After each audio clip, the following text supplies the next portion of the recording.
Tout le monde est installé, on va pouvoir donc commencer cette session. Bienvenue aux personnes qui viennent de nous rejoindre. Nous avons donc très rapidement présenté la séance et je crois que le mieux maintenant est de rentrer dans le vif du sujet avec Éric Saunier, historien spécialiste notamment de la Normandie et de l'esclavage et qui va nous parler des journaux de bord.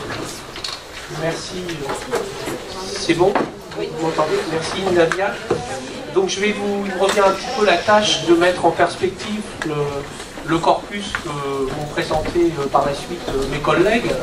Donc je vais commencer par des questions un peu de sémantique, si c'est possible d'avoir la première diapo. Donc des questions un petit peu de sémantique avant de rentrer dans le vif du sujet. Le journal de bord, c'est vrai que le terme est peut sembler un petit peu imprécis. Les historiens, on a peu insisté sur les questions de sémantique jusque-là.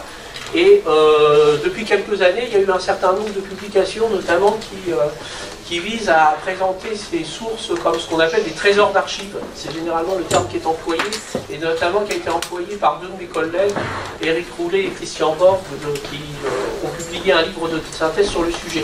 Et évidemment, avant de présenter des études de cas, l'intérêt de la chose, c'est d'essayer d'expliquer en quoi c'est des trésors d'archives. Alors, il y a un premier aspect à aborder, qui est la question de la distinction du journal de bord avec le récit de voyage. C'est souvent un peu quand même, on sait que c'est pas la même chose, mais c'est quand même des termes qui sont assez proches. Alors évidemment, la différence majeure, c'est que le journal de bord est un témoignage à chaud de l'expédition maritime, généralement émis par un praticien qui est un capitaine de navire ou un officier de marine, pour des raisons que j'évoquerai un petit peu tout à l'heure, à la différence du récit de voyage qui lui est finalement un récit qui est construit rétrospectivement une fois que la personne s'est rendue à terre. Donc il y a déjà quand même ce premier élément, et pour ce qui est des journaux de bord, on en a plus pour le 18e, alors que pour ce qui est des récits de voyage, on en parlera un tout petit peu à la fin. On en a aussi beaucoup pour le 19e et le 20e siècle, et notamment, je pourrais évoquer un petit peu, parce que ça permet de voir comment on peut croiser les sources, un ouvrage récent qui vient de paraître. Pour ce qui est des journaux de bord, ils sont extrêmement précis généralement parce que c'était une obligation de l'administration de la marine de l'époque de Colbert en 1681 qui était donnée aux officiers de consigner très précisément leur voyage et ils devaient le remettre par la suite au greffe de l'amirauté. Donc c'était une obligation et il n'y avait pas que l'obligation de le faire mais aussi l'obligation du contenu.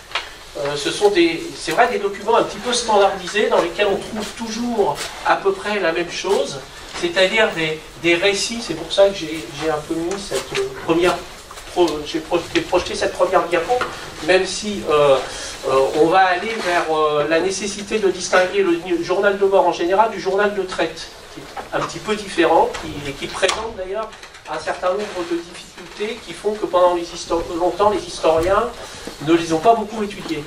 Le journal de bord en lui-même, quelle que soit, j'allais dire, la nature de la navigation, est un journal qui est assez standardisé autour de deux niveaux, parce qu'il y avait l'obligation de faire deux choses, c'est de décrire assez précisément le voyage de manière à témoigner de son bon déroulement, parce que c'était des gens qui avaient une mission. Et puis deuxièmement, d'être extrêmement précis quant à la cartographie. Quant à la cartographie, parce que le but, c'est aussi de faire améliorer la navigation et notamment toutes les problématiques il y avait encore une connaissance incertaine, notamment au niveau de la longitude, on pourra peut-être en parler tout à l'heure. Et le but, c'était finalement de faire aussi progresser la navigation. Puisque c'est aussi pour ça que c'est confié à des officiers, parce que finalement ils partaient avec des cartes qui avaient leur qualité, mais qui avaient aussi leurs défauts. Et le but, finalement travaillant, en faisant ces descriptions, c'était de produire d'autres cartes et d'améliorer donc les conditions de la navigation. Donc il y avait ces deux obligations qui en font des témoignages un petit peu standardisés. Et par rapport à ça, si on passe à la diapo suivante, le journal de traite, lui, est un petit peu différent. Il est un petit peu différent parce que, sauf bien sûr, enfin je prends le voyage de traite classique, c'est-à-dire on est dans le cadre de voyages en traite qui se font au XVIIIe siècle, hors du cadre de la marine royale et des compagnies. Ça devient quand même quelque chose de très majoritaire, c'est d'être au service d'armateurs privés. Et à ce moment-là, si vous voulez, il y a des obligations qui ne sont plus là, c'est notamment celle de déposer ces journaux auprès du greffe de l'Amirauté, avec ses avantages, et ça devient des témoignages un petit peu moins standardisés, un petit peu plus variés. Il est souvent d'ailleurs, mais même si on vous montre un journal de traite qui va ici de Bordeaux vers le Mozambique et qui est aussi rédigé par un capitaine, mais j'allais dire, il ne met pas ce qu'il veut, bien sûr, mais ils peuvent être de nature assez différente. Et d'ailleurs, il n'est pas rare que le même capitaine tienne 2-3 journaux sur des sujets différents. Alors, vous allez avoir des journaux dont on va voir un petit peu l'intérêt pour l'historien au niveau du contenu, mais qui vont être, en revanche, le défaut c'est que ce sont des journaux qui sont plus rarement retrouvés, parce qu'il n'y a plus cette obligation. Donc généralement c'est plutôt au niveau d'archives familiales que par chance. Alors là c'est le cas, actuellement on voit, il y a quelqu'un qui fait un travail sur la description d'un journal de traite, et on s'est rendu compte que ce journal de traite avait été déposé à la bibliothèque municipale, parce qu'il y avait des descendants, donc ils ont eu la gentillesse de le remettre. Mais on est dans un cadre beaucoup moins standardisé, mais avec toujours cet aspect très technique quant à la description. Mais on verra que... Alors, l'inconvénient de cet aspect, peut-être de ne pas avoir l'obligation de déposer auprès du greffe, c'est que bon, c'est un travail de collecte beaucoup plus compliqué. Pendant très longtemps, les historiens les ont un petit peu négligés. Alors pourquoi les historiens les ont négligés? Même dans l'expression de trésor d'archives, il y a quand même un peu cette idée-là, c'est qu'on remet au bout du jour quelque chose qui existait et qui n'était pas forcément très valorisé par les chercheurs. Il y a plusieurs raisons, je me contenterai, pour ne pas être trop long, d'en évoquer deux. La première raison, c'est l'historiographie. Il y a deux retards historiographiques. Là, je me place du point de vue français, et pas du point de vue international. Il y a un retard de l'historiographie française pour des raisons que l'on connaît au niveau de la recherche sur la traite et de l'esclavage, qui a été bien d'ailleurs synthétisé dans les premiers chapitres de la synthèse de Grenouillot sur les traites négrières, hein, où il y a cette question de l'avance de l'historiographie anglo-saxonne. Alors, c'est peut-être pas, c'est pas tout à fait le sujet, mais on sera peut-être amené à en discuter. Donc, globalement, autour de ce retard, évidemment, il y a aussi un retard pour ce qui concerne les journaux de bord. Il y a une autre raison, c'est qu'au moment où on s'est beaucoup intéressé à l'histoire de la traite, notamment, c'était très globalement l'époque de la domination de l'histoire quantitative. Et là, on est dans des sources qui ne sont pas, même si on peut traiter, faire la collecte d'un ensemble de journaux de bord, mais ce n'est pas de l'histoire quantitative en termes de traitement. L'idée, ça veut dire, c'est de l'histoire culturelle. On va utiliser un journal de bord, etc. Donc, pendant très très longtemps, on les a négligés, alors que ce sont des journaux qui ont quand même des... On peut peut-être passer à la diapo suivante. Non, autant la laisser, c'est pas grave. Bon, j'en parlerai juste à la fin. Mais avant de parler très rapidement du contenu de ce petit bouquin-là, qui permet de prolonger l'intérêt, j'allais dire, en termes d'analyse du contenu de ces journaux de bord, je voudrais quand même préciser sur en quoi c'est intéressant pour un historien, au-delà finalement de ces éléments techniques qui sont décrits, parce que ça peut paraître assez décevant sur le moment de voir des journaux peuplés de mentions Est-Nord-Ouest, on a envie d'en savoir un petit peu plus. Alors, il y a quand même un intérêt qui est majeur pour ce qui est du livre de traite, c'est que, comme je le disais tout à l'heure, ce sont des journaux qui peuvent avoir des aspects différents. Alors, il y en a, c'est franchement des livres de facture. Alors, comme ce sont des livres de facture, là, c'est très intéressant parce que vous avez l'identité des fournisseurs. C'est-à-dire que le gars part et a l'identité de... Il va tenir à jour l'identité de ses fournisseurs pour peut-être donner des justifications après, à l'armateur, quand il revient, parce qu'il doit le faire. Mais ce qui est intéressant, c'est que c'est comme ça qu'on connaît, j'allais dire, l'approvisionnement des navires négriers. C'est quand même quelque chose d'extrêmement fondamental, donc c'est tout à fait intéressant. Quand ce ne sont pas des livres de facture, vous avez des livres de compte, qui ne sont pas tout à fait de même nature, mais qui sont intégrés dans ces journaux de bord, avec cette comptabilité où on peut retrouver les partenaires africains, cette fois, notamment. Donc c'est quand même, en termes de connaissance de cette histoire de la première mondialisation, parce qu'on des pratiques économiques, quelque chose qui va très très au-delà d'une histoire qui est très intéressante, hein, qui est des progrès de la navigation au XVIIe siècle. C'est aussi pour ça au XVIIIe siècle que ces journaux, et les journaux de traite qui sont majoritairement du XVIIIe, vont être utilisés. C'est pour cela qu'ils vont être intéressants, c'est qu'au XVIIIe siècle, si vous voulez, les questions de navigation et de progrès de navigation sont quand même un petit peu réglées. Je veux dire, les progrès, ils sont faits. Donc ces journaux de traite, par rapport aux premiers journaux de bord, qui étaient demandés par l'administration de la marine, ont une dimension, alors pas culturelle, mais économique, en termes d'histoire économique, qui est quand même extrêmement intéressant. Après, dernier point à évoquer, c'est comment on peut utiliser ces journaux de bord pour d'autres travaux historiques, en quelque sorte. Parce que finalement, ça peut être aussi un point de départ pour autre chose. Alors, on peut travailler, évidemment, sur l'identité des officiers de marine qui rédigent ces journaux de bord, et on peut utiliser, alors, là, il y a ce livre qui vient juste de paraître, hein. Il est paru il y a 15 jours chez Hémisphère Édition, enfin Maisonneuve et Larose qui a un stand. Et cet ouvrage, Toute voile haute, qui est proposé par Léonore Tréby, est très intéressant dans la mesure où il nous montre. Alors, c'est pas un journal de bord, hein, pour être honnête, c'est un récit de voyage. Là, on est plutôt, parce que c'est un récit du 19e siècle. On est dans le récit de voyage, mais ça permet de revenir au point de départ, sur des sources qui sont assez proches du journal de bord, qui est le récit de voyage. Et l'intérêt, c'est que elle a, à partir de ce récit de voyage, où le personnage évoque des tas de navires, des tas de personnages aussi qu'il a rencontrés, avec qui il a des relations amicales, elle est allée vers l'inscription maritime, qui offre quand même des ressources particulièrement remarquables. Hein. L'inscription maritime, que l'on peut consulter en ligne d'ailleurs, permet de retrouver tous les équipages, toutes les caractéristiques des navires qui ont été fréquentés par ce personnage et qu'il peut citer dans son récit. Et ça permet de produire des livres d'histoire qui, à partir soit de journaux de bord ou de récits de voyage, permettent de faire de la prosopographie et d'aller au-delà d'une histoire portant strictement sur le personnage et son témoignage. Donc voilà un petit peu la manière dont on pouvait peut-être introduire le sujet avant d'en venir à la présentation de ce riche corpus dont il va être l'objet.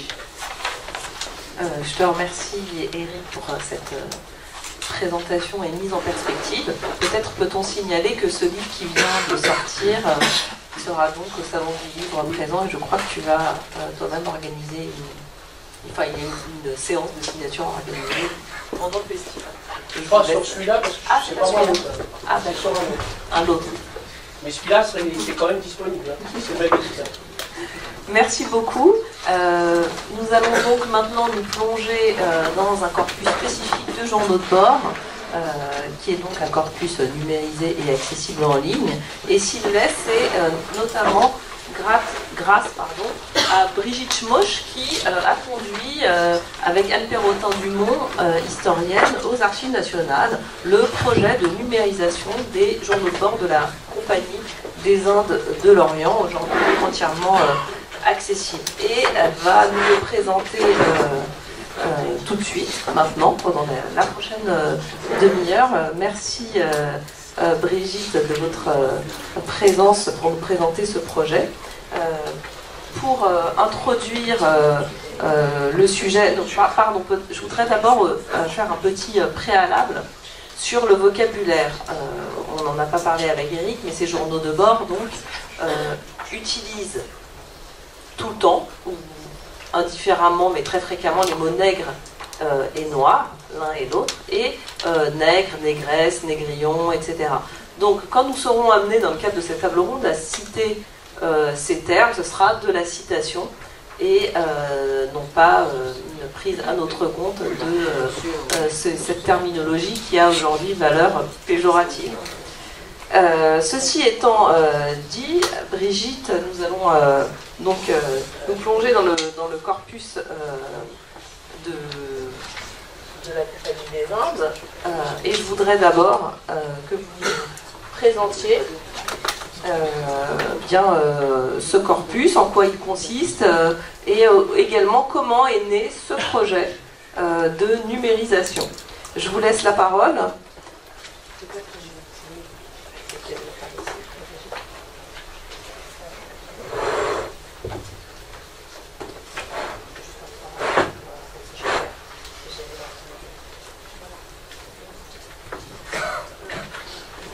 Alors, au niveau du vocabulaire, encore une petite précision, le mot traite est un terme général.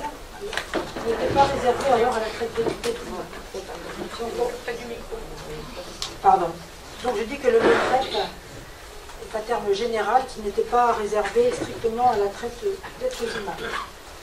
D'ailleurs, l'ITRE dit que c'est une action de tirer et de transporter certaines marchandises d'une province à une autre ou d'un État à un autre, ou en particulier le trafic que font les bâtiments de commerce sur les côtes d'Afrique. Donc ce trafic peut concerner des marchandises diverses, de la gomme et aussi des esclaves. Alors ce corpus a été constitué dans le sillage de la loi dite Taubira du 21 mai 2001, qui tendait à la reconnaissance de la traite et de l'esclavage comme une crime contre l'humanité. Et l'article 2 de cette loi prescrivait des actions à destination du public scolaire et d'autre part la mise en place de programmes de recherche scientifique sur ces sujets.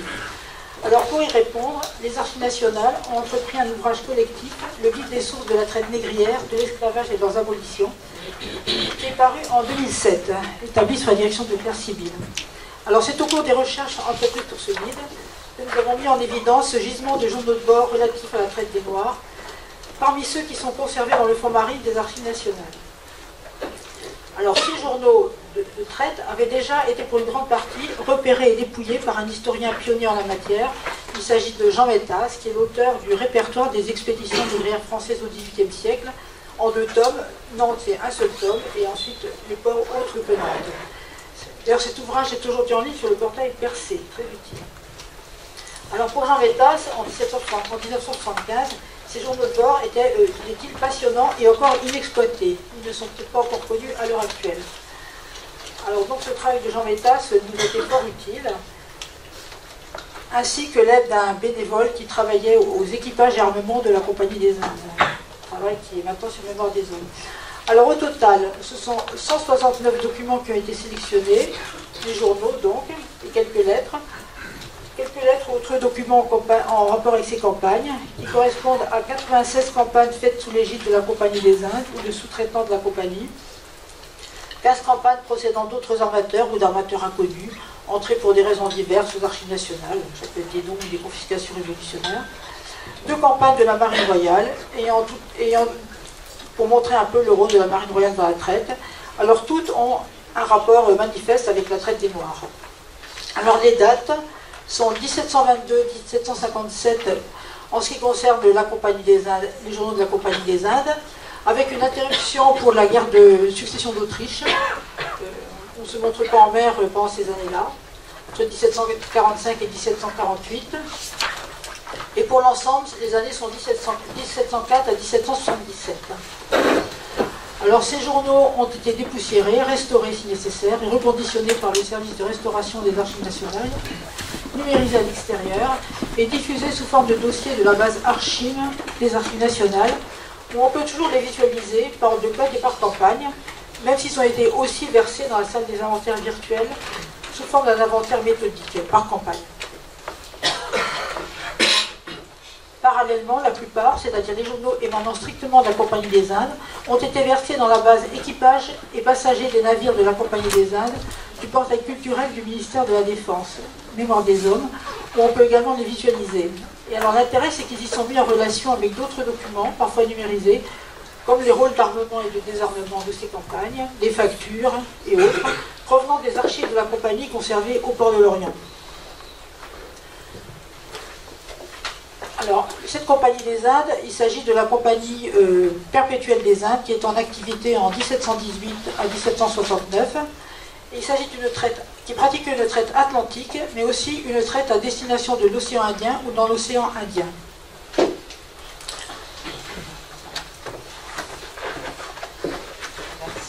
Brigitte pour cette présentation du contexte du corpus. Maintenant, on va se pencher sur les journaux en eux-mêmes. Premièrement, comment se présentent-ils matériellement, physiquement, ces journaux de bord? Alors, ces journaux de bord sont assez hétéroclites. On a des registres couverts en parchemin, comme ce journal de la Vénus, qui est relativement luxueux. Aussi de simples cahiers, ils ont des formats variés, ils sont rédigés de façon très diverse, parfois phonétiquement. Alors ces journaux, comme il a été dit, sont vraiment des journaux de navigation, ils doivent comporter à minima des observations et mesures effectuées journellement, les vents, les temps, les positions du bateau, la position du bateau qui était alors très difficile à estimer, en l'absence d'horloge marine permettant de déterminer à coup sûr la longitude, l'allure du bateau, la route parcourue depuis la veille, les critères et les relèvements, les sondes et les mouillages. Ils sont consignés aussi les événements survenus pendant les dernières 24 heures. Cette partie narrative dépend beaucoup de la personnalité de l'auteur. Ils sont assez souvent agrémentés de dessins représentant des amers, des profils de côte, des longs mouillages. Voilà. Alors des tentatives ont été faites pour rationaliser la tenue de ces journaux, aboutissant à les présenter sous forme de tableaux à colonnes pour les éléments obligatoires, avec une partie réservée pour les remarques diverses, c'est la partie narrative sur la droite. Ce genre de modèle qui finira par s'imposer, il est rendu obligatoire pour la Marine royale en 1786, n'est pas encore très en faveur parmi les auteurs de nos journaux, et nous avons donc plutôt affaire à des journaux, comme on dit, à longue ligne. Alors ces journaux étaient remis au retour aux autorités de la compagnie à Lorient, qui est le port d'attache de la compagnie, pour attester que les capitaines ont bien rempli leur mission. Ceux qui nous sont parvenus ont été surtout conservés pour leur intérêt hydrographique. En effet, comme il a été dit, les cartes marines ou routiers utilisées en mer étaient alors fort imprécis. Les auteurs de nos journaux utilisent des cartes routiers hollandais. Ils citent très souvent ceux de Peter Goos, de Johannes van Pullen, mais ils s'en plaignent constamment et relèvent de nombreuses erreurs. Les îles ne sont pas là où elles ont été placées sur les cartes, par exemple. Erreurs qui les conduisent parfois à se perdre, voire à rater leur destination. Les journaux servaient donc à rectifier les tracés de côte, à préciser les fonds ou les dangers pour s'y présenter aux navigateurs. Alors l'hydrographie était la grande affaire de la Marine royale, puisque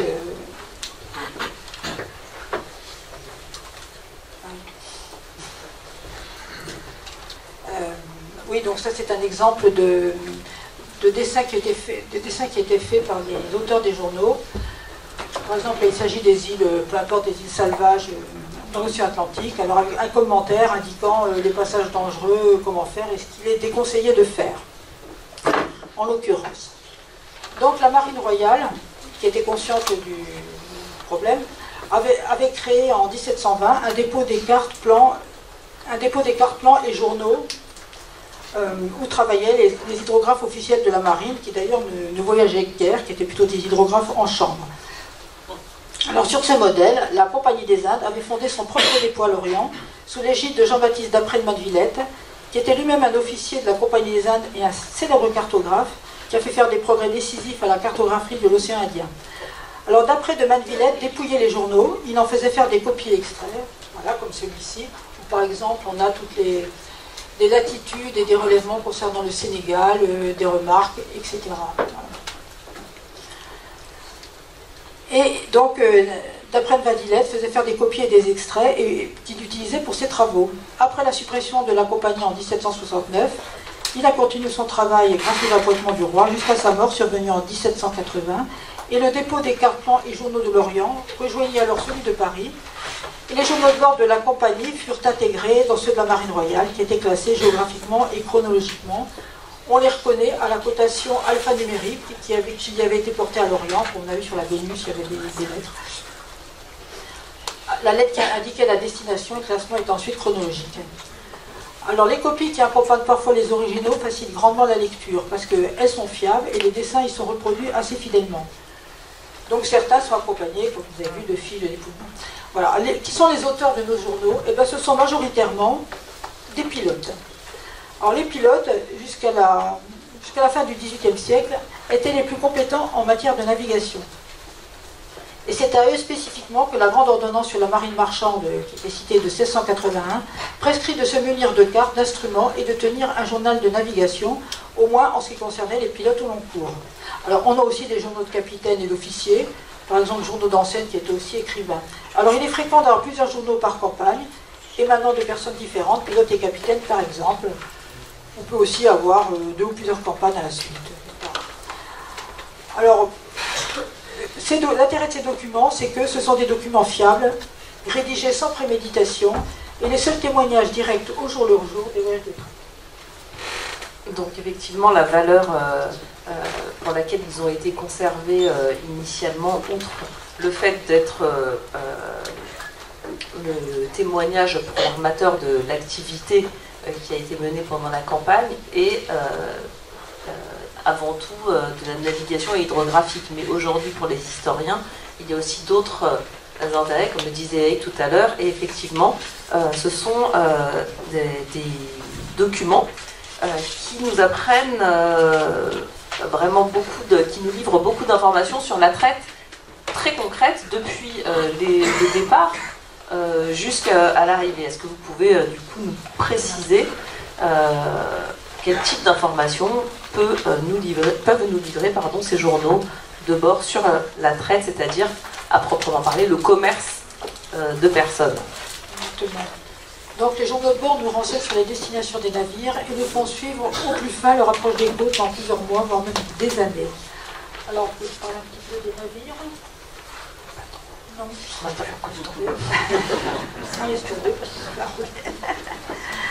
donc ces bateaux ce ne sont pas des bâtiments particuliers, ils sont des frégates, ils sont de tonnage moyen, ils ont des canons, comme le dire, rarement plus de 30 canons et environ 100 hommes d'équipage. Alors, outre l'état-major et l'équipage, les rôles font état des passagers, qui sont souvent des agents de la compagnie, et également des passagers clandestins. Il y en avait 4 sur... Il peut y avoir aussi des soldats, parce que la compagnie avait des troupes pour défendre ses comptoirs. Alors, ils emportent des livres et marchandises à destination des comptoirs, ainsi que le personnel, également le personnel de la compagnie. Alors, pour évoquer les destinations et les divers types de traite qu'elles induisent, il faut d'abord se remettre en mémoire la place de la Compagnie des Indes dans la place du XVIIIe siècle. Cet énorme organisme parapublic, destiné à renflouer les finances du royaume, dans les perspectives du système global de l'eau, avait absorbé toutes les compagnies existantes et accumulé divers monopoles à partir de 1718. Alors, elle se trouvait en 1720, exercer en particulier le monopole du commerce de la traite du Sénégal, entre le Cap Blanc et la rivière de Gambie, celui du commerce de la traite des Noirs vers Saint-Domingue et la traite exclusive des Noirs sur la côte de Guinée, de la Sierra Leone au cap de Bonne-Espérance, soit une grande partie du commerce maritime français. Elle administre aussi la Louisiane jusqu'en 1731, date de sa rétrocession au roi, et les établissements français de l'océan Indien, notamment les Mascareignes, l'Île-de-France et Bourbon, jusqu'en 1764, étant d'établir des postes plus ou moins éphémères à Madagascar. Lorsque commence notre corpus, la compagnie a de grandes ambitions. Elle lance de nombreux armements, notamment vers la Guinée, entre 1723 et 1726, dans le dessein de mettre en valeur la Louisiane. Bon, dans les faits, les succès n'ont pas été au rendez-vous, et assez vite, la compagnie a abandonné la plupart de ses monopoles, notamment celui de la Guinée, pour lequel elle accorde des permissions à des armateurs particuliers, moyennant le versement de 20 livres par tête introduite aux îles. Alors, elle se réserve jusqu'en 1743 le monopole de la traite des Noirs au Sénégal, où elle traite aussi d'ailleurs de la gobe, de l'or et de l'ivoire. Et elle commence alors à sous-traiter la traite négrière à des particuliers. Alors, où vont nos navires? Alors, ils se dirigent vers le Sénégal, dans plus de la moitié des cas, et leur cargaison faite gagne directement les îles d'Amérique. Quelques navires après le Sénégal se dirigent vers les Mascareignes, un long trajet. Alors, ils fréquentent aussi assidûment Juda, C'est le point de la côte de Guinée où la compagnie est bien implantée pendant le XVIIIe siècle, en concurrence avec d'autres Européens, pour une traite à destination de l'Amérique. Sur les autres zones de la côte de Guinée, qui étaient intitulées d'ouest en est, côte des maniguettes ou des graines, côte de l'ivoire, de l'or, des esclaves, entre Libéria et Bénin, où la France était guère présente, les navires s'adonnaient à une traite volante, une traite itinérante, assez aléatoire et assez peu productive, en concurrence avec les autres Européens qui possédaient de nombreux forts. Alors en Gambie, où la compagnie possède le fort d'Albreda, près de l'embouchure du fleuve, presque en face du fort anglais appelé Fort James, situé de l'autre côté du fleuve, ou aux îles Bissagos, on a affaire à une traite intermédiaire destinée à compléter les cargaisons du Sénégal. Alors la traite nous conduit aussi dans l'océan Indien, parfois au départ des Mascareignes, dans l'île de Mozambique, à Zanzibar, aux Comores, et surtout à Madagascar. Alors là, ils pratiquent un peu aussi un genre de traite volante, mais pour l'approvisionnement des îles de France et de Bourbon. Alors l'Angola, qui est une importante zone de traite, apparaît très peu dans nos journaux. Alors ces trajets, comprenant des escales de plusieurs semaines, voire de plusieurs mois, durent en moyenne de 1 à 2 ans. Alors les auteurs des journaux décrivent tout au long les côtes, avec plus ou moins de talent et de précision, parfois très finement, signalant voilà, tous les points remarquables. Là, il s'agit du Sénégal, l'entrée de la rivière du Sénégal, avec surtout ce qui est important, c'est la barre avec la barre qui en empêche l'accès. Voilà, la barre, il y a juste des accès pour des petits bateaux, ce qui modifie un peu les conditions d'embarquement. Donc, alors certains qui sont vraiment très méticuleux signalent vraiment tous les points remarquables, les montagnes, les bosquets, les forts, les courants. Ils renseignent aussi la possibilité de trouver de l'eau, du bois. Ils notent les oiseaux et les poissons aperçus, les baleines, les dorades, les phénomènes météorologiques, les bateaux rencontrés. D'ailleurs, il y a des échanges où on apprend les nouvelles qui circulent sur l'actualité européenne, par exemple. Il y a des révoltes qui peuvent survenir sur d'autres bateaux, des événements de portée régionale comme la prise de Juda par les Dahoméens en 1727 qui change un peu la traite à ce secteur. On nous parle aussi des contrées aperçues, même des mœurs et des populations. On a une description sur du culte des serpents à Juda. Alors dans ce contexte, la traite négrière se fait parfois discrète et il faut en traquer les manifestations sans se laisser décourager par tout ce qui est autour et qui est parfois rébarbatif. Alors les journaux de bord nous apprennent aussi très concrètement, enfin nous donnent des informations très concrètes sur les conditions, les opérations d'achat et les conditions d'embarquement des captifs. Oui, en fait les conditions de traite diffèrent notablement en fonction des zones où elle est pratiquée, que ce soit les zones où la compagnie exerce un monopole ou les zones où les Français ne sont pas implantés. C'est assez différent. Par exemple, un capitaine arrive au Sénégal où est établi un fort français et où est en place une administration française, n'a pas trop son mot à dire sur les modalités de la traite. Et il n'est pas chargé des négociations. Déjà, comme on a vu avec la barre, le navire doit rester au large en raison de la barre qui rend difficile l'accès à l'habitation du Sénégal. Il faut s'en remettre au bateau de barre pour faire circuler les hommes, les marchandises, les paquets, le courrier. Et c'est la compagnie qui s'occupe d'aller chercher les captifs dans le pays de Galam, en envoyant tous les 2 ans 2 bateaux sur le fleuve Sénégal en période de hautes eaux, jusqu'au confluent de la rivière Falémé, où elle disposait du fort Saint-Joseph. Alors les commis de la compagnie installés en cet endroit négocient avec les princes indigènes pour troquer contre marchandises européennes différents produits comme la gomme et les esclaves. Alors les esclaves étaient amenés à la côte et entreposés dans les magasins du fort Saint-Louis ou d'autres captiveries du Sénégal, ou encore à l'île de Gorée, à 180 km au sud, île qui avait l'avantage d'être protégée par 2 forts et dont la rade était accessible aux grands navires. Alors parfois il y avait pénurie de captifs et certains de nos bâtiments partaient en chercher à Gambie, donc à Albreda, tout à l'heure, ou aux îles Bissagos, au large de la Guinée-Bissau, qui était une zone plutôt dangereuse. Certains de ces bâtiments, d'ailleurs, après plusieurs allers-retours de ce type, repartent directement en France chargés de gomme et ne pratiquent donc pas la traite transatlantique à proprement parler. Alors quoi qu'il en soit, le capitaine n'avait pas trop le choix des captifs. Il lui fallait embarquer ceux qu'on lui attribuait et qui parfois avaient séjourné trop longtemps à Gorée et partaient déjà perclus de maladie. Alors, certains capitaines se plaignent de des tas de choses. Par exemple, le capitaine Sanguinet, qui est un personnage que j'affectionne, j'en parle plusieurs fois, écrit à la compagnie le 29 avril 1744 depuis Saint-Domingue que les Noirs qu'on lui a fournis à Gorée ont déjà le scorbut, ont été mal nourris, réduits à la disette, et que certains étaient blessés, estropiés, ayant été tenus de travailler du matin au soir dans l'eau à casser les rochers. Leur plaie mal guérie se rouvre une fois la mer. Voilà, conclut-il, ce qui a occasionné la mortalité et les maladies. D'ailleurs, ce qu'il dit là a été confirmé, j'ai trouvé confirmé en d'autres endroits. Alors, celle du Sénégal ou de Gorée, avec Judas, on parlera après, que partent les plus importantes cargaisons, entre guillemets bien sûr, exceptionnellement moins de 200, la plupart du temps entre 300 et 500, surtout à la fin de la période. J'ai trouvé un record de 700 captifs détenus par un bateau appelé l'Apollon.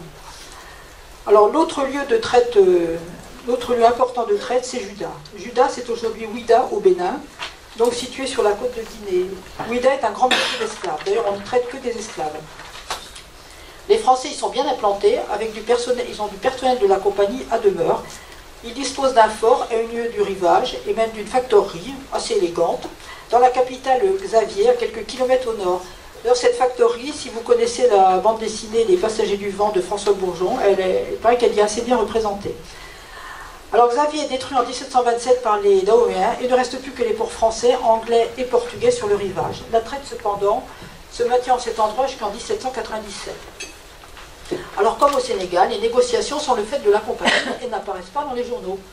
Il incombe à l'équipage d'établir la tente sur le rivage pour entreposer les marchandises et d'embarquer les captifs qui arrivent par vagues successives. C'est une opération périlleuse puisqu'il faut passer la barre, parce que là aussi il y a une barre, en canot ou chaloupe, au risque de faire gribou, c'est-à-dire de verser, alors que les requins pullulent en rade de Judas et dévorent tout ce qui tombe à la mer. Comme le dit l'auteur du journal de la Junon en 1724, c'est une chose effroyable dans la rade de Judas de voir les requins autour d'un navire. Ils y sont à milliers. Alors le nombre des captifs embarqués est entre 200 et 650, soit des chiffres comparables à ceux du Sénégal. Donc là, cette diapo montre une page d'un journal, un journal qui est en traite à Judas. Donc on embarque une cargaison, voilà, froidement, 239 nègres, 128 femmes, 18 négrites, on appelait les filles négrites ou négrilles, 19 négrillons. Voilà. Au Sénégal, on trouve des termes de rapace et rapatif, sont d'origine portugaise, pour dire fille ou garçon. Alors la traite est d'une nature bien différente sur le reste de la côte de Guinée, qui est parcourue par nos bateaux se rendant à Judas, où alors là, le capitaine et son équipage négocient au cas par cas tout le long de la route, généralement au niveau des embouchures de rivières, en fonction principalement de leurs besoins en ravitaillement. Alors la prise de contact s'effectue par exemple par fumée venant de terre contre les coups de canon tirés par le bateau. Des pirogues arrivent et des négociations au palais peuvent commencer avec les autorités locales, par l'intermédiaire de courtiers et interprètes qui semblent se débrouiller en français ou anglais. Ce sont les mêmes personnes qui apparaissent à plusieurs reprises dans les journaux et qui paraissent bien connues. Ainsi, un certain casaliste à Cestre, soit en Afrique Côte d'Ivoire, qui vient à bord de la Flore en 1725 et qui reçoit en paiement de ses services un fusil, un paquet de contrebrodés, c'est une étoffe blanche et noire, quelques flacons d'eau de vie, un peu de viande et un certificat attestant son zèle au service des Français. Dans les Anglais aussi délivraient ce genre de documents. Quant au roi au capitaine, ils perçoivent eux-mêmes des coutumes ou reçoivent des présents, de la poudre, de l'eau de vie, du vin, du tissu pour engager la traite. Par exemple, on rencontre plusieurs fois au Cap Mesurate, dans l'actuel Libéria, vers 1725, de tels souverains qui répondent à des noms un petit peu insolites de Pitre, André et Marabout, et qu'on retrouve plusieurs fois. Mais alors il s'agissait là, surtout pour nos équipages, de s'approvisionner en eau, si on veut bien leur montrer où il y en a, en bois, en vivres, en riz, en poules, en cabris, et accessoirement en esclaves qui sont proposés en su, et on en embarque parfois quelques-uns. Ainsi, 6 sont traités contre des fusils à Cap Mesurate en 1723 par la Vénus. D'ailleurs, la compagnie des Indes, paraît-il, n'était pas favorable à une telle traite. Alors là, pour finir, la traite malgache, qui est un peu différente, très importante. La traite malgache, qui présente aussi ce caractère de traite itinérante, se pratique cependant à beaucoup plus grande échelle pour approvisionner les mascareignes, qui devenaient une étape incontournable sur la route des Indes. Or, les Français sont les seuls à pratiquer la traite sur la côte Est, principalement Fort-Dauphin, la baie de Saint-Augustin, Pointe, la baie d'Anconville, les îles Marotte et Sainte-Marie. Ils vont s'aventurer aussi plus tard sur la côte Ouest, où là, ils sont en concurrence avec les Anglais. Or, les bateaux peuvent faire plusieurs allers-retours entre Madagascar et les Mascareignes. On vient traiter à Madagascar du riz blanc ou du riz en paille, on parle de gamelles de riz, c'est l'unité, des bœufs vivants ou sous forme de salaison, parfois des cabris, du sel pour les salaisons, et enfin des esclaves, qui sont de plus en plus demandés pour la mise en valeur de Bourbon, où avait été introduite la culture du café, ou de l'île de France. Alors pour cela, on négocie déjà avec les gens qu'on rencontre, pour se faire installer une palissade avec quelques canons, et un magasin à l'endroit choisi, et on entame la négociation avec certains des nombreux petits rois qui se partagent cette grande île. Alors là, on a tous les détails de négociation et des marchandises de traite dans quelques journaux qui sont vraiment très divers, comme celui du Philippot vers 1756-57.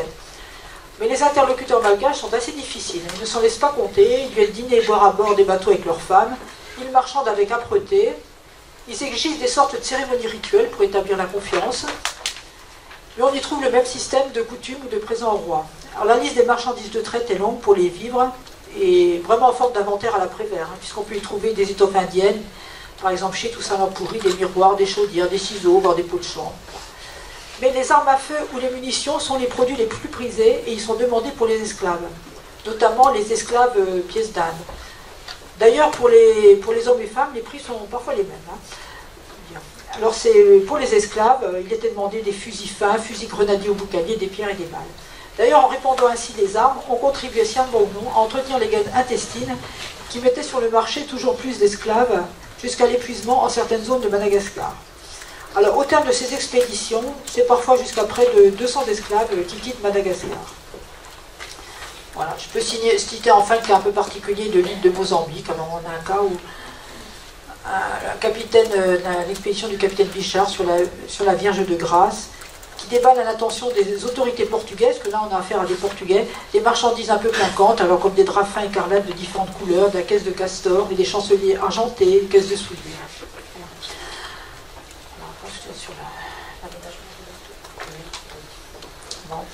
Alors, avant l'embarquement des captifs, le capitaine devait se préoccuper d'aménager son bâtiment, qui va prendre alors une allure spécifique au bâtiment négrier.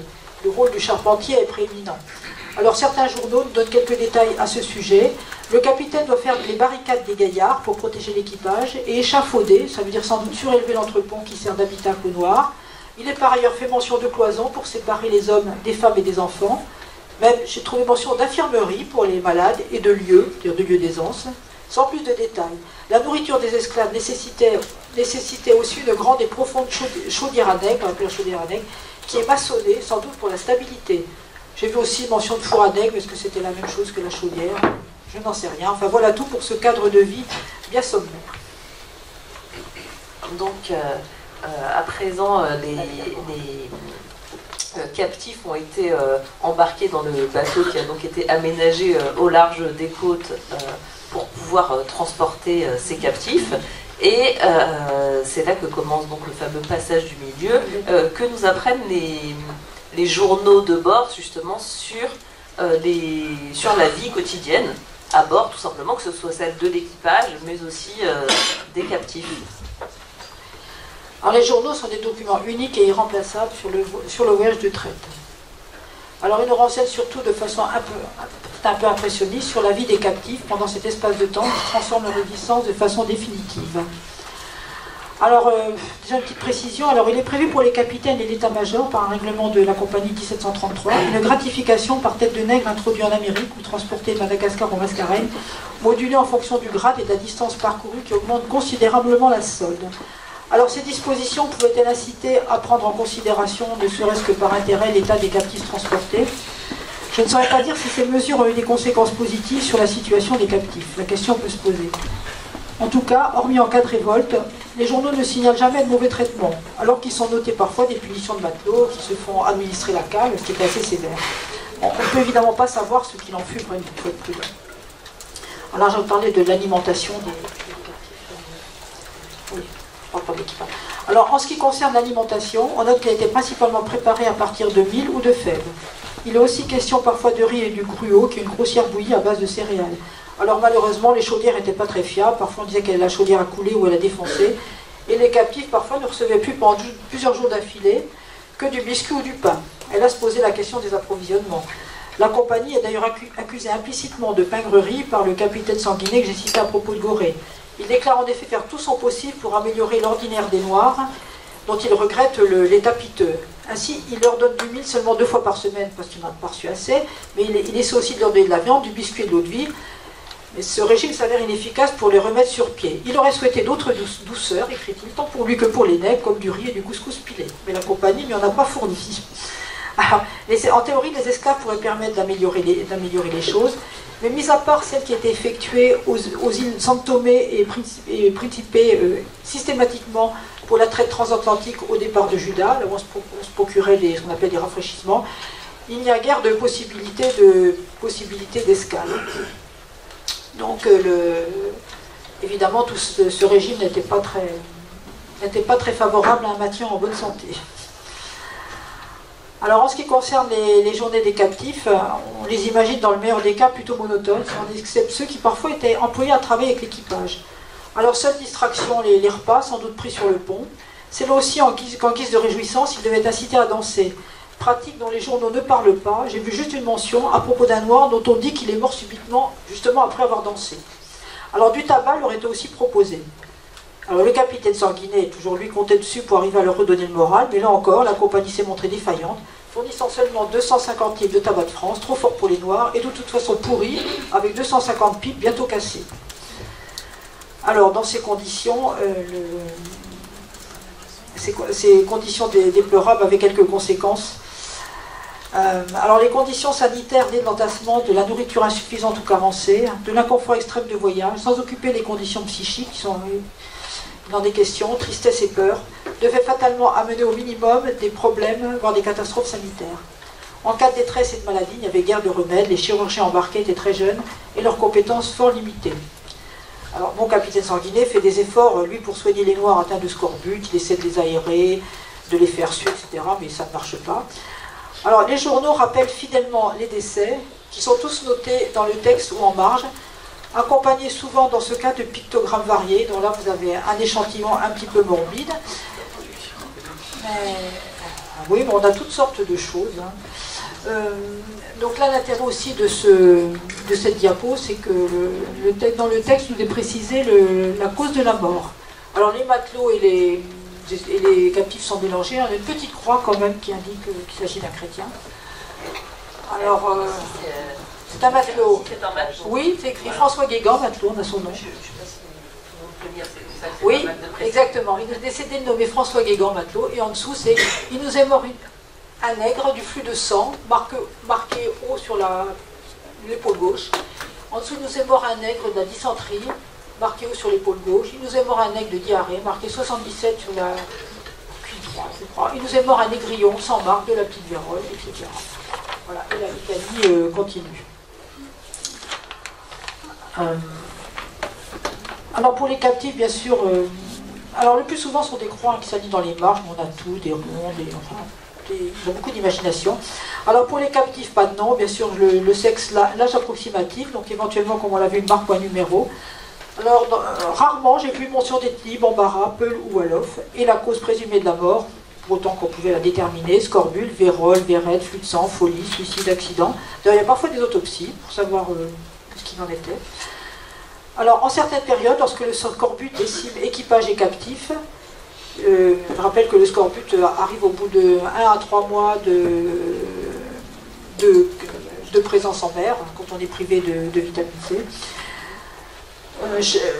Chaque jour apporte, quand il y a des épidémies de scorbut, c'est terrifiant, chaque jour apporte son lot de décès et de cadavres jetés à la mer. Et les pages sont remplies, les marges des pages sont remplies de croix.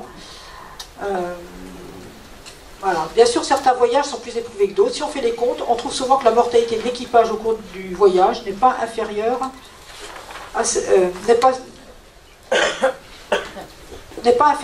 captifs. L'équipage meurt autant que les captifs. En fait, il y a quand même une nuance qu'il faut préciser, c'est que l'équipage restait beaucoup plus longtemps en mer. Voilà. Mais il n'y a pas seulement des décès, puisque le navire négrier a la particularité de transporter des femmes et des enfants. D'ailleurs, certains sont encore des nourrissons, on dit des enfants à la mamelle. Alors, quelques naissances, suivies de baptême, sont rapportées pour 3 campagnes. Il a noté qu'un des enfants reçut le prénom de François sur le Bristol en 1750. En 4 cas, ce sont les enfants à la mamelle, c'est-à-dire les nourrissons, et même un négrillon agonisant qui sont baptisés. On nous dit que meurt aussi une négrite de 6 à 7 ans nouvellement baptisée.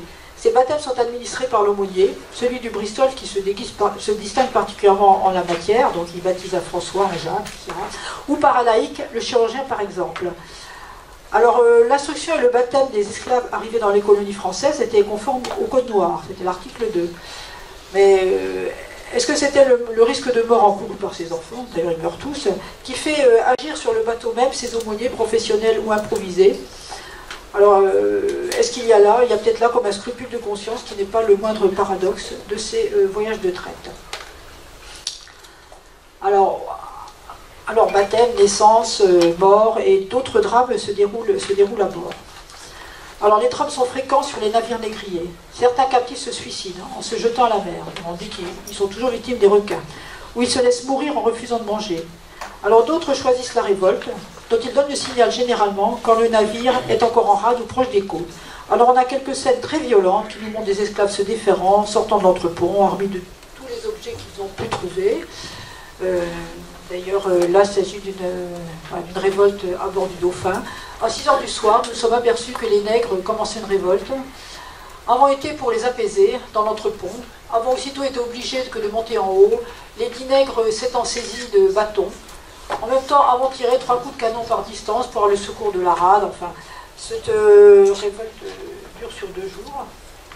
Et parce que là, ce qu'on apprend aussi, c'est que la révolte se fait encore proche de la côte et qu'il y a donc généralement, entre Européens, on se soutient et on va aider à mater les révoltes qui se produisent dans les bateaux des autres et sur d'exemples aussi.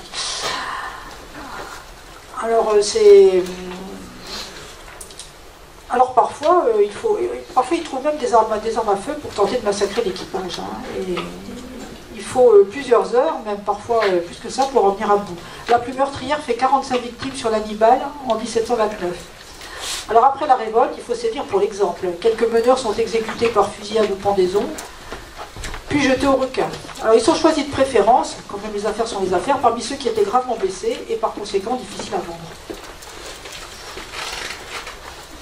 Alors on peut dans ces journaux aussi parfois entendre la parole des esclaves, notamment des femmes. C'est assez étonnant.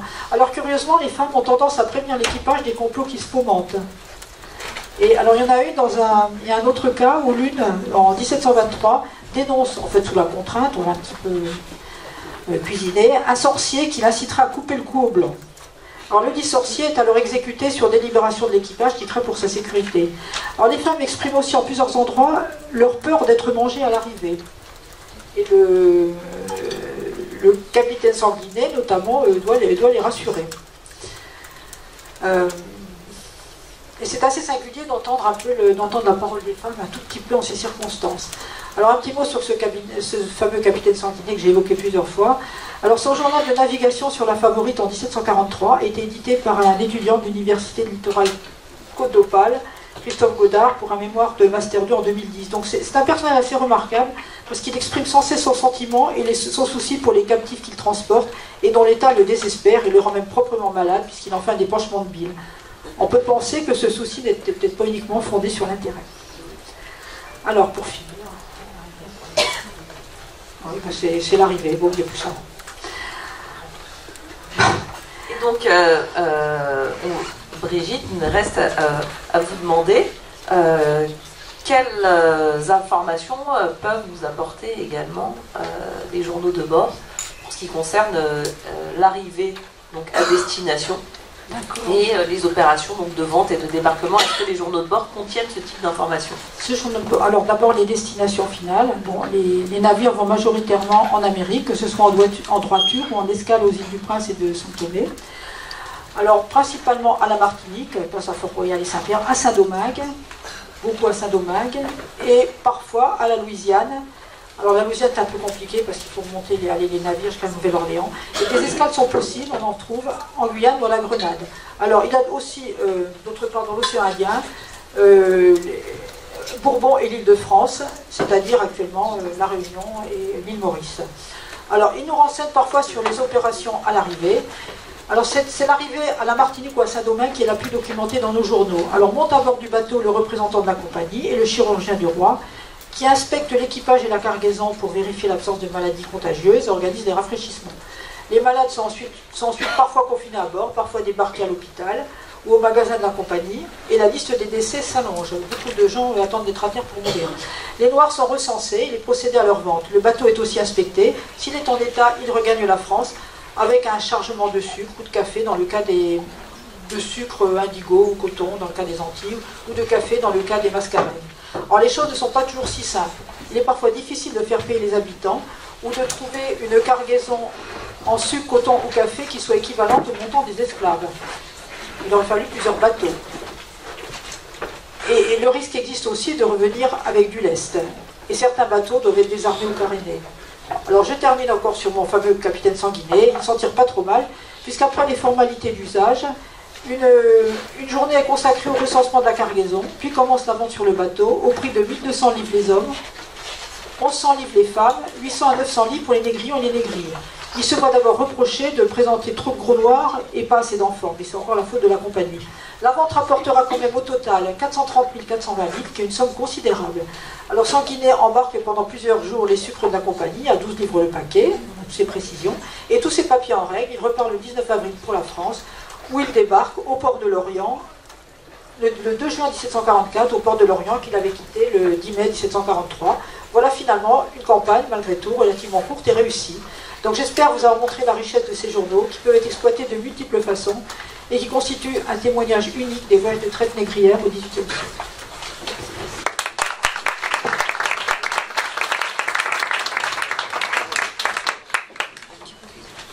Merci Brigitte pour cette plongée au cœur des journées de bord, des journaux de bord, un peu à marche forcée. Nous allons donc maintenant, avec Gabriel Gros-Claude, explorer diverses possibilités d'exploitation pédagogique de ces journaux de bord, dont on a voulu vous montrer à travers les images matériellement qu'ils étaient lisibles et exploitables, notamment dans un cadre pédagogique. Gabrielle, je te laisse la parole. Merci, bonjour. Alors, moi je travaille au service éducatif des Archives nationales, et aux Archives nationales, on conserve les archives des institutions nationales, donc les archives de la royauté pour l'Ancien Régime. Et nous avions un atelier sur la traite, l'esclavage et les abolitions, qui était, on va dire, qui existait depuis plusieurs années, qui était plutôt ethnocentré, plutôt même construit et conçu à partir de documents français, comme par exemple les cahiers de doléances, comme par exemple des édits royaux, des documents officiels qui concernaient les décisions de l'autorité, mais en fait il nous paraissait inadapté, parce que chaque fois, les dernières fois où on l'a fait, c'était il y a 4-5 ans, d'abord il y avait toujours un enseignant à la fin qui nous disait mais vous n'avez pas un autre document qui pourrait parler autrement de la traite, qui serait plus proche des acteurs? Est-ce que vous avez des témoignages des acteurs de la traite et de l'esclavage? Et puis le confinement est arrivé, du coup on s'est replongé dans les journaux de bord. Alors Brigitte vous a donné un petit aperçu des années qu'elle a passées d'abord à repérer les journaux de bord, à déchiffrer. Ça représente des milliers et des milliers de pages, à isoler donc ces journaux par rapport à un grand corpus beaucoup plus large de journaux de bord, mais qui ne sont pas des journaux de bord de navires négriers. Donc on est allé la voir pour lui demander conseil. Alors, ce qui fait qu'on a complètement repensé nos ateliers. On en propose un sur la traite et l'esclavage, et puis un autre sur les abolitions. Alors, je voulais vous présenter rapidement celui qui concerne la traite et l'esclavage. D'abord, on s'est posé un certain nombre de questions, parce que c'est un sujet sensible qui touche les élèves, qui provoque parfois des réactions inattendu, qui aussi amène les parents en fin d'atelier, les parents accompagnateurs, à venir nous voir. Et donc on s'est dit qu'il fallait qu'on propose un atelier qui soit, qui montre la complexité de la traite et de ce phénomène qui a été une politique d'État pendant plusieurs siècles dans le Royaume de France et puis après. Donc on a cherché des documents très différents. On a aussi eu l'idée que ce travail, il fallait que les élèves puissent s'exprimer librement, c'est-à-dire qu'on les fait travailler en binôme sur des documents, alors aux archives nationales, mais dans beaucoup de services d'archives départementales aussi. Quand vous venez avec une classe, évidemment, on vous fait visiter le site, mais on montre des documents originaux. Et ensuite, nous, on les numérise et les enfants travaillent sur les numérisations. Donc, on a choisi donc, de travailler sur un certain nombre de documents que je vais vous présenter à partir de l'atelier là, qui est plutôt... alors, ce visuel est plutôt le visuel pour les petits. On a imaginé quatre groupes, enfin 4 thématiques pendant l'atelier. Un premier groupe qui parle du journal de bord, c'est-à-dire que... est-ce que tu peux passer la diapo précédente? Non, c'est la précédente encore. Voilà, c'est ça. Un premier qui parle du journal de bord, de l'objet journal de bord, de la matérialité du journal et de comment on y entre et qu'est-ce qu'il dit, pourquoi il est très important. Un autre thème qui aborde la question de la traite sur les côtes africaines. Un autre qui va parler du voyage, du passage du milieu, et le dernier thème qui parle de l'arrivée à Saint-Domingue, puisqu'on a choisi donc, de traiter dans cet atelier la traite atlantique et de s'attacher plus particulièrement à Saint-Domingue, et le travail dans les habitations. Donc là, par exemple, vous voyez, ce sont des élèves de CM2. On a commencé la visite et on leur montre un document. Alors en fait, c'est un rouleau qui fait quasiment 5 mètres de long, donc vous voyez juste le bout, qui permet de mettre un demi-groupe classe autour et d'essayer de le lire. Alors, c'est pas un beau document et effectivement, la difficulté avec les élèves, c'est que ce ne sont pas des beaux documents. Il n'y a pas beaucoup de représentations figurées non plus. C'est manuscrit, donc il faut rentrer dans l'écriture manuscrite, mais voilà, c'était un défi. Donc là, il s'agit d'un rouleau d'esclaves qui date du 19e siècle, qui est dans les archives de la famille Panon des Bessins à La Réunion.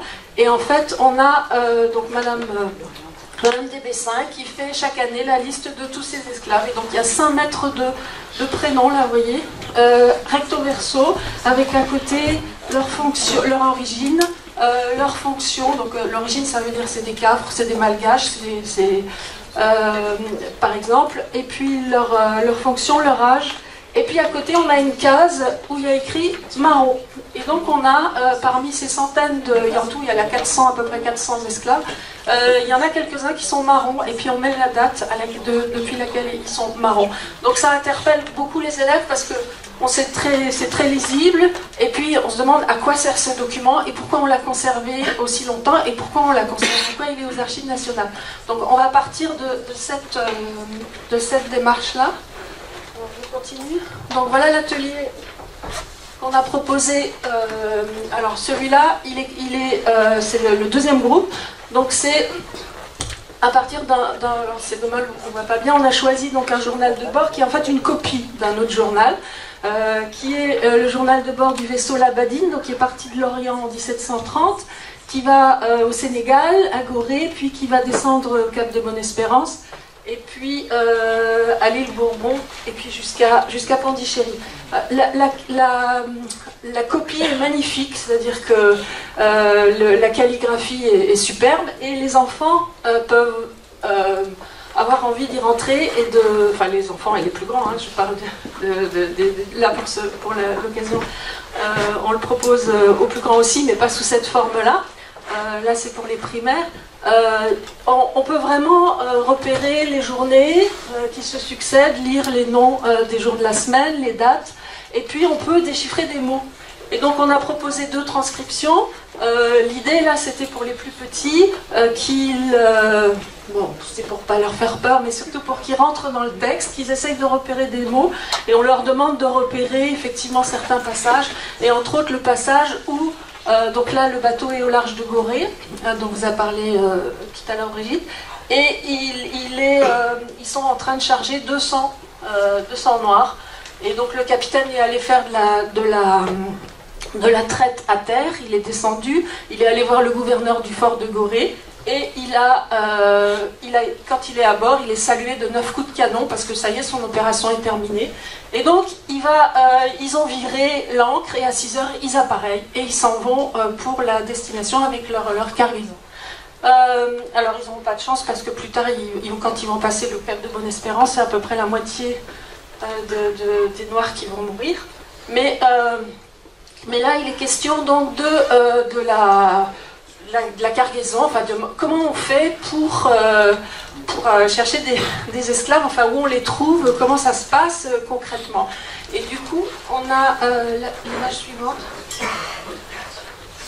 Alors, donc l'idée c'est qu'ils rentrent dans le texte, ils rentrent dans une écriture qui est ancienne, qui est manuscrite, ce qui touche énormément les élèves, ils sont très sensibles à l'écriture manuscrite, et qu'ensuite ils puissent voir des mots qu'ils ne connaissent pas, ou qui ne sont pas orthographiés de la même façon, une syntaxe qui est différente, mais quelque chose de très concret. Non, alors c'est pas celui-là, c'est celui d'avant avec les images les trois représentations figurées. Voilà.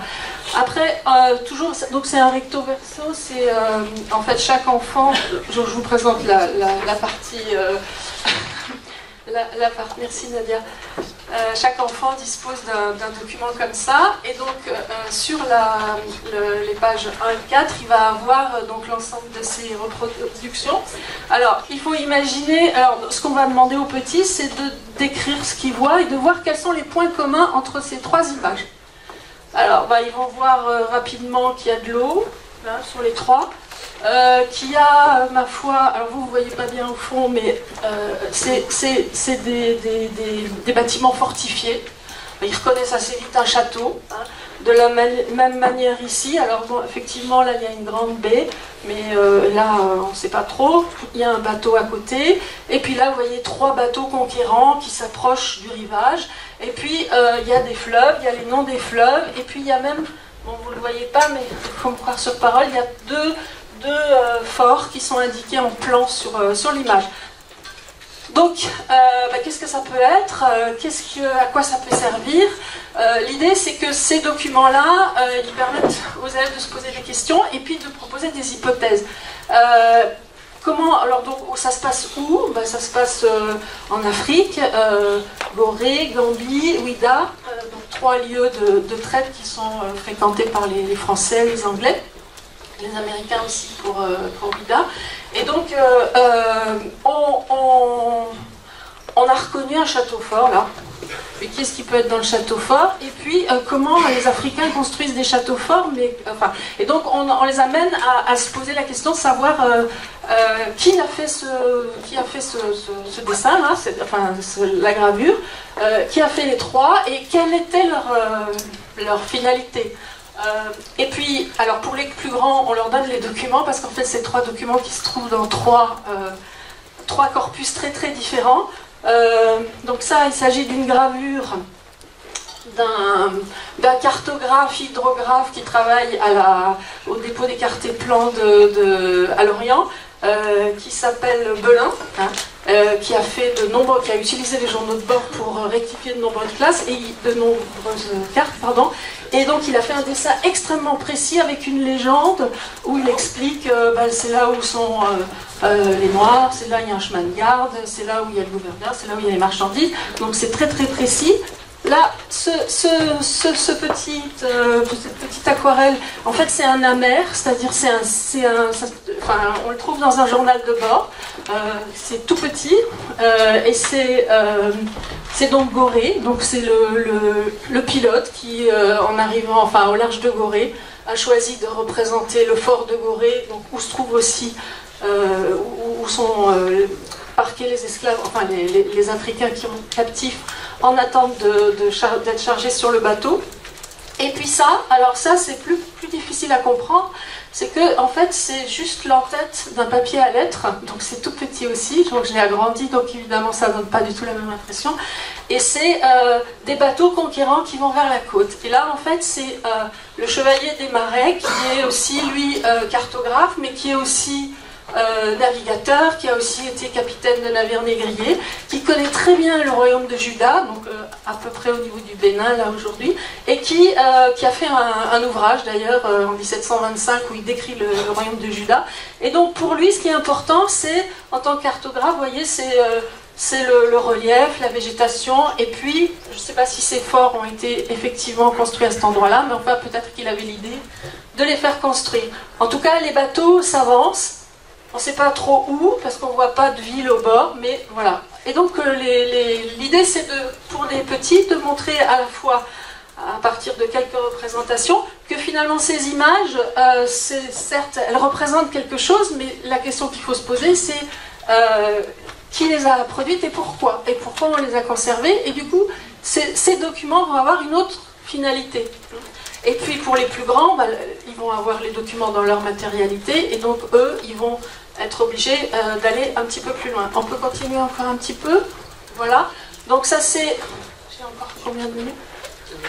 0. Ok, alors bon, voilà. Ça c'est un autre corpus. C'est issu des fonds du commerce et de l'industrie. C'est un petit peu plus tardif que le corpus de la Compagnie des Indes, c'est au moment de la Révolution française. En fait, il fallait vraiment que le commerce puisse se développer, et donc la Révolution française, l'Assemblée nationale constituante proclame à la fois la Déclaration des droits de l'homme et du citoyen, mais aussi elle poursuit les primes d'encouragement à la traite, c'est-à-dire qu'elle va payer par tonneau de jauge et par tête de nègre embarquée sur le bateau une prime. Et donc les bateaux, au départ de leur port, là lui il part de... le bateau c'est le Lily, il va faire la traite c'est de la traite à la droiture, il part de l'Angola et il va à Saint-Domingue, et lui il va au départ présenter la facture de tout ce qu'il a acheté pour aller faire de la traite. L'idée c'est qu'on voit un petit peu le volume d'objets qu'il va embarquer, et donc on ait une idée un peu du nombre de noirs qu'il va pouvoir ensuite acheter quand le bateau sera complètement transformé sur les côtes. Alors c'est intéressant avec les élèves parce que vous voyez on a l'ensemble de ce qui est embarqué, donc il y a tout ça, c'est des tissus, de la Guinée bleue, des Indiennes, des Baputapo, du Chasselas, tout ça, c'est des tissus dont on ne connaît pas les noms, donc évidemment, ils vont chercher, pour les plus grands, ça on ne le présente pas aux petits, ils vont chercher ce que c'est, mais aussi où on les fabrique. Et donc là, on a d'autres acteurs qui rentrent dans la réflexion, c'est-à-dire qu'on a... donc il part de Nantes au départ, on a tout l'arrière-pays, toute la Loire, jusqu'à Bayonne, jusqu'à Bordeaux, qui va fournir, qui va permettre aux armateurs d'acheter un certain nombre d'objets qui vont être échangés ensuite. Il y a une deuxième chose qui est intéressante aussi dans ce document, donc je vous parlais d'étoiles, mais il y a aussi de l'alcool, hein. Il y a des encres d'eau de vie, de cognac par exemple, il y a du vin de Bordeaux, et puis il y a de la poudre à canon, il y a des fusils qui viennent eux du nord de l'Europe, et donc en fait cette traite elle s'élargit. Donc on a vu tout à l'heure qu'il y avait des bateaux, enfin je l'ai évoqué rapidement, mais des bateaux anglais, des bateaux français, des bateaux, bon il y a aussi des Hollandais, des Danois, qui viennent sur les côtes, mais en fait c'est une histoire européenne, et puis à l'intérieur de la France c'est une histoire qui concerne beaucoup de monde en fait, qui fabrique des objets qui vont ensuite être achetés et emmenés. Et alors la dernière chose qui est intéressante sur ce document, c'est à la fin on voit que bon, on a ce stéréotype là des bateaux qui emmènent de la pacotille, de la verroterie pour acheter des esclaves, mais en fait on voit je peux descendre le document, hein, non. On voit un certain nombre d'objets en argent, des nécessaires, des couteaux, comment enfin toute une série d'objets qui sont destinés à être donnés aux intermédiaires qui vont vendre les captifs en Afrique. Et en fait, suivant les bateaux, on peut savoir où ils vont quand ils partent d'Europe. Puisqu'il faut se mettre, enfin, faut vraiment avoir de bonnes relations. Le capitaine doit avoir de très bonnes relations avec les rois ou avec les intermédiaires, qu'ils soient noirs, métis ou blancs, qui sont sur les côtes. Le dernier document, donc ça c'est plus pour les petits, c'est un document qui est très court. C'est la cargaison du navire Hippolyte de Bordeaux, capitaine Jean Boissière. Donc il a été vendu et livré à ce jour à Monsieur Rambaud, habitant. Donc il habite la paroisse de Cavaillon, près de Saint-Louis, à Saint-Domingue. Et donc, donc ceux des nègres estampés en haut du bras gauche, de la lettre S, au Caille, donc c'est dans le sud-ouest de Saint-Domingue, le 1er décembre 1790. Et là on voit, donc c'est certifié véritable et conforme. Et là on voit 6 noms: Neptune, Hannibal, Éole, Mercure, Jupiter, Apollon. Donc du coup, ça se passe enfin, du coup, on essaye de comprendre, mais ces hommes, ces Africains, ils avaient ce genre ce type de prénom, mais qui leur a donné, pourquoi ils n'ont pas de nom de famille. Enfin, voilà, en fait, les documents qu'on a choisis, c'est un ensemble de documents qui permettent vraiment de se poser des questions, de faire, en les croisant, de critiquer, de faire une analyse critique et de faire des hypothèses, et aussi de voir la diversité des acteurs de la traite, et d'essayer de répondre à une des questions que se posent souvent les élèves, mais comment un phénomène qui est aujourd'hui qualifié de crime contre l'humanité a pu durer aussi longtemps.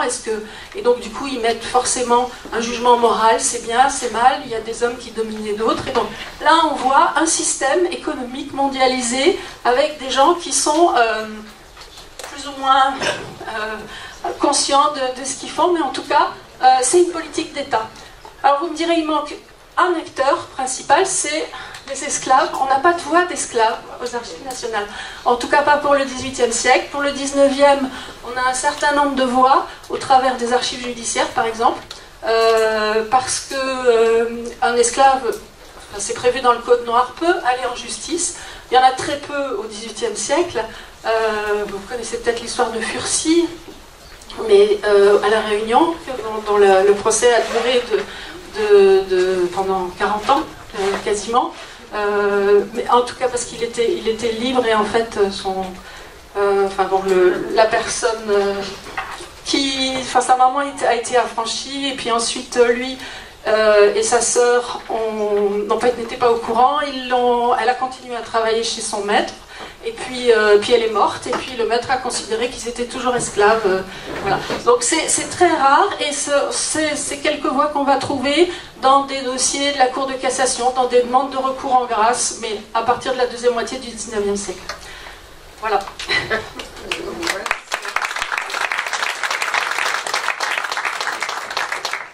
Merci Gabrielle pour cette présentation de la richesse pédagogique de ces archives.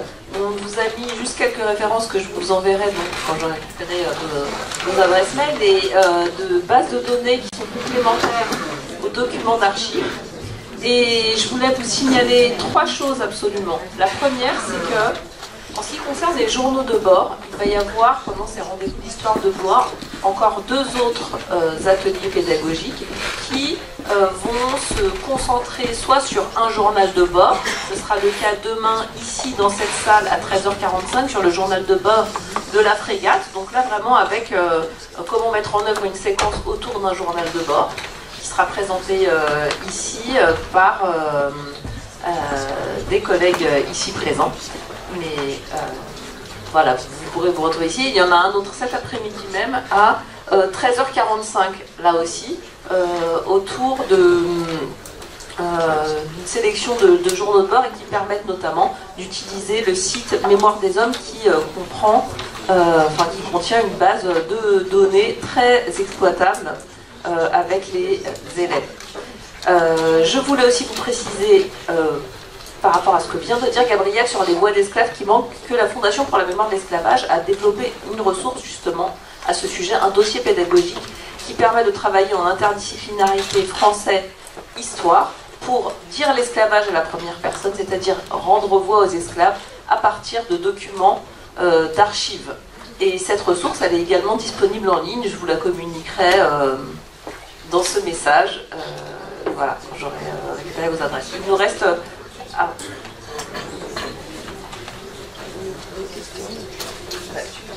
Voilà, si parmi vous il y a des enseignants qui habitent à proximité de Montpellier, il y a les Archives nationales d'outre-mer qui occupent les archives des colonies. C'est Aix, oui, pardon. Et donc là où il y a énormément de ressources, il y a aussi toutes les archives départementales des départements d'outre-mer où il y a énormément de ressources. Voilà. Ce qui fait que nous avons bien sûr dépassé le temps qui nous était imparti, mais néanmoins, s'il y a des questions, déjà nous avons donné deux adresses de contact correspondant à nos deux institutions, mais également on peut en prendre quand même quelques-unes tout de suite. S'il y en a, oui. Comme ça Ouais, non, soit ça, mais allez-y. On utilise souvent en classe un document qui a un rapport sur le navire maréchal du Luxembourg, quelque chose comme ça. Et le document commence par... En fait, ça arrive à l'amirauté de Nantes. Et le document commence par « J'ai reçu le capitaine du navire » et ça fait le compte-rendu du voyage, avec les escales, etc., etc. Et je me demandais du coup, parce que c'est pas un journal de bord, parce qu'il n'est pas écrit... Enfin, j'ai pas l'impression qu'il ait été écrit... D'après le début du document, il n'est pas écrit au fil du voyage. Mais voilà, qu'est-ce que c'est que cette source? Est-ce qu'on en a d'autres? Et voilà, par rapport à l'autre fond des journaux de bord... Voilà, qu'est-ce que c'est que ce document? Oui, vu la formulation, visiblement c'est un document qui est envoyé vers l'amirauté. Ouais. Vers l'amirauté. Alors c'est généralement quand il y a eu, au-delà des journaux de bord, c'est quand il y a eu un problème, quand il y a eu un conflit sur une question, ce qui peut être soit une question d'argent, soit une question, il y a deux types de conflits. Hein. C'est soit des conflits d'honnêteté du capitaine Gérard, entre le capitaine Gérard et le capitaine qui est amené à faire la transaction en Afrique et les négociants armateurs. Donc des fois ça peut se retrouver dans cette structure-là, ou alors un conflit du travail, enfin un conflit de travail sur le navire négrier, ce qui est assez classique aussi. Il y en a quand même quelques-uns. Et dans ce cas-là, on demande, c'est un petit peu la même chose que pour les paroles d'esclaves. C'est vrai que les archives judiciaires, c'est un biais pour les avoir, parce que souvent les esclaves qui ne pouvaient pas plaider, en revanche, étaient interrogés comme témoins. Donc c'est plutôt en tant que témoins. Ils vont être témoins d'un problème qu'il y a eu sur une plantation. Là, c'est un peu... mais là, on dépasse les sources. On va au-delà des journaux de bord, mais c'est intéressant quand même, d'un point de vue pédagogique.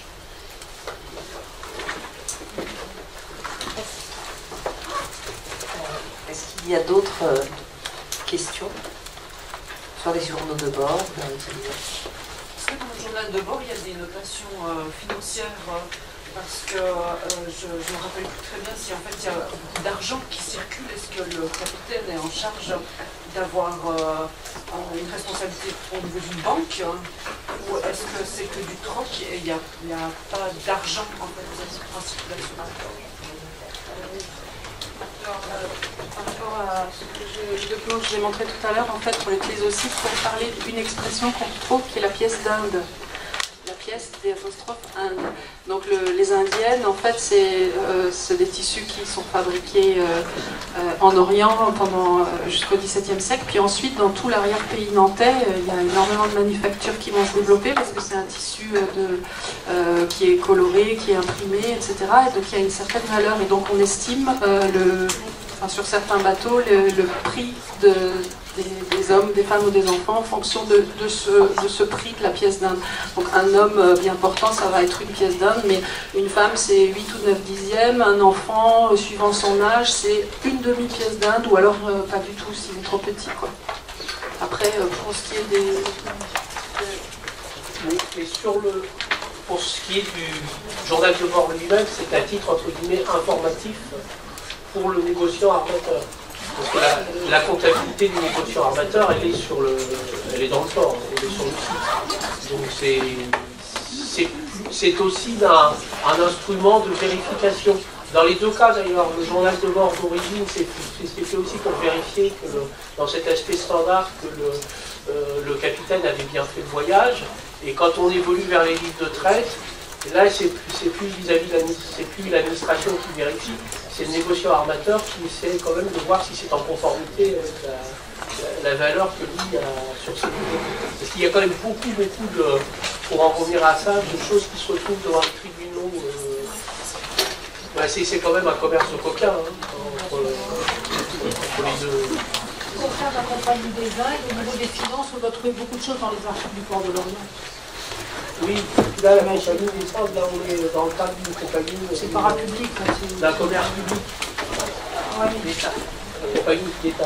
Là où on a des comptes précis sur le coût d'un esclave, c'est quand ils sont achetés en arrivant à Saint-Domingue, où là on a des tableaux très précis avec le nom de la personne qui a acheté, sa fonction, où il habite, et puis combien de nègres, négresses, négrites, négrillons il a. Il y a 4 colonnes, il a acheté, et combien Eh bien, il y a une dernière question. Non, mais allez-y. Rapidement, est-ce que s'il y avait des femmes présentes sur les navires ou en Afrique, mais hors femmes esclaves? Est-ce que les femmes sont concernées par ce... Il y a les passagères. Il y a les passagères sur les registres de l'instruction maritime. Dans les rôles d'armement, à la fin, vous avez des listes de passagers. Alors, j'ai jamais fait la statistique, mais il y en a. C'est pas négligeable. C'est pas négligeable. D'accord. Eh bien, il nous reste à vous remercier de votre présence. Si vous voulez avoir plus d'informations sur nos activités, en tous les cas la Fondation pour la mémoire d'esclavage, nous avons un stand au Salon du Livre et on pourra parler ensemble de plein de choses. Et puis nous avons aussi beaucoup d'autres rendez-vous qui sont présents dans un petit document que vous pouvez récupérer ici à la sortie. Voilà, merci beaucoup et bonne suite de rendez-vous.